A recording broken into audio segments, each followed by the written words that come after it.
បងប្អូនខ្ញុំឃើញដំបងខ្ញុំស្មានតាបញ្ញាក្អែកតាបញ្ញាក្អែកដើម7ជួរណា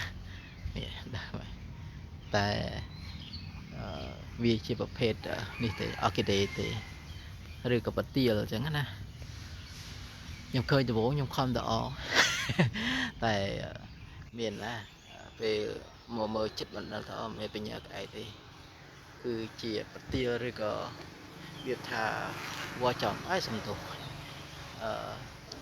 វាដូចជាអ័រគីដេអញ្ចឹងណាហ្នឹងហើយស្មានថាបញ្ញាក្អែកឃើញមើលពីចម្ងាយមកឃើញ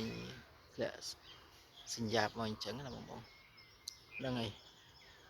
មានតែដើម7មួយដើមទេនៅក្នុងវត្តរៀងមុខធំដែរអាចជិត100ដែរមុខឃើញនឹងយើងមើលពីចម្ងាយយើងស្មានថាបញ្ញាក្អែកទៅមើលឃើញស្ពីសពងមកកញ្ចប់នេះច្រើនណាស់ដល់ចែកដល់នេះដល់ពេលមកមើលចិត្តបានដឹងថាមិនបញ្ញាក្អែកទេវាជារបៀបអ័រគីដេឬក៏ប៉ទាល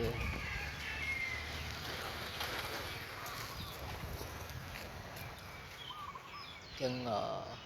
មានតែប៉ុណ្្នឹងទេខ្ញុំស្មានបញ្ញាក្អែកអូខេអរគុណច្រើនជម្រាបលា